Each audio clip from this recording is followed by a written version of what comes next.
Hey everybody, it is time for a little honeymoon tutorial, which is actually not going to be a tutorial at all, mostly because I can't play piano. And for that, Dad, really sorry. The lessons just didn't take, and that's on me. That's not on you. But rather than do a tutorial, there's a lot of things happening under the surface of this production, so I thought it might be cool to excavate some of those. So when we first recorded this in January of 2019, it was in B flat, which is 3 half steps lower than the recorded version that you hear now. I'll play you a little bit of that. A flame turns to fire.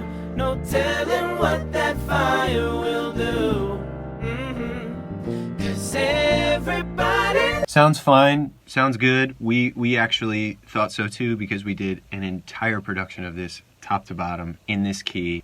We spent weeks on it, but we realized, especially with the chorus being full 3-part the entire time, the vocals weren't really jumping out of the speakers. The bed was a little bit too comfortable, if you know what I'm saying. So Scott, being Scott, suggested that we transpose the song up 3 half steps, and me, being me, developed Osgood Slaughter's disease. I had about 9 aneurysms. Once I got through all that, though, I realized it was actually a great idea. The reason for those physical reactions was because we had to completely start the process over from scratch. Ended up being worth it. Here is that same section, just piano and vocal. Here we go. when a spark turns to a flame and a flame turns to fire. No telling what that fire will do. 'Cause everybody knows it's true. So much better. It was sitting right on top of the mix without really having to do any EQ. Ended up being a great idea. In the process of transposing this song, Carlos had played this really happening Motown, James Jamerson style bass part in the old version. And rather than have him recut it, we figured we might as well just try dragging it over and transposing it. And it ended up being so much better because something in the transposition process made the high mids and high frequencies really punch, like you were putting some sort of super fast compressor on it. Here's how that bass sounds.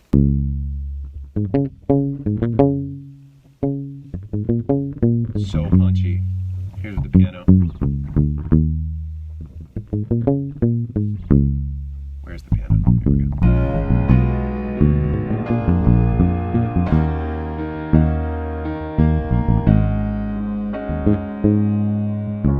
Great bass part. We actually realized, though, that it was too good of a bass part. It's kind of getting in the way of the melody and of the vocals. But we loved the part so much that rather than delete it, we tried shifting it up an entire octave, put a little verb on it. We ran it through the Chase Bliss womb tone phase pedal. It's one of the best phasers I've ever heard. And then we put a little transient designer on it, and it created this absolutely amazing sound.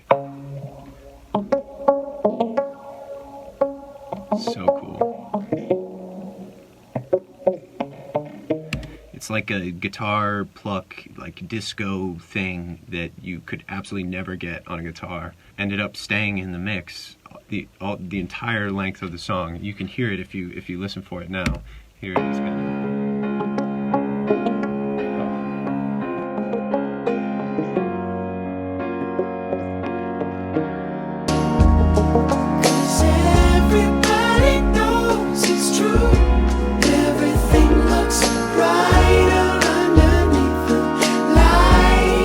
Lastly, I thought it might be cool to explain a little bit about how we do our 3-part blend that you can hear on pretty much everything we've ever done. But recently, we've really sort of locked it in. You can hear it on Last Summer. You can hear it on In the Dark. It's on Honeymoon.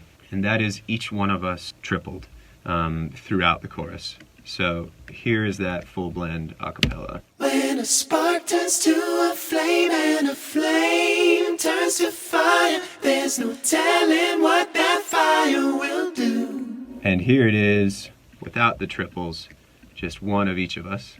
When a spark turns to a flame and a flame turns to fire. When you triple these, it ends up creating this sort of bed of thickness, especially when we're singing falsetto. And the key is to not use autotune. I have absolutely nothing against autotune at all. I think it can be used in amazing ways. Bon Iver is one of my favorite artists of all time. But for us, when you autotune, it takes some of the body out of the vocals. And the triple, especially when there's a little bit of that Farrelly rub, is what creates the full body.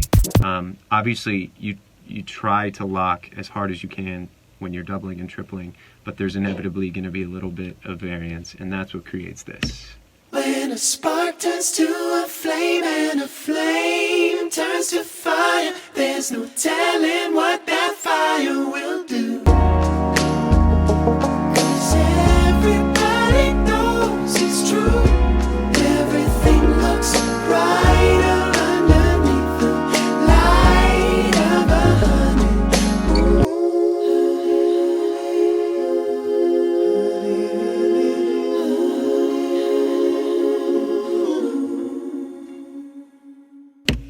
So that's Honeymoon. Hope you all are enjoying the song. Hopefully this was informative in some way, or maybe you just were killing time. Thanks for watching. We'll see you next month for the next song.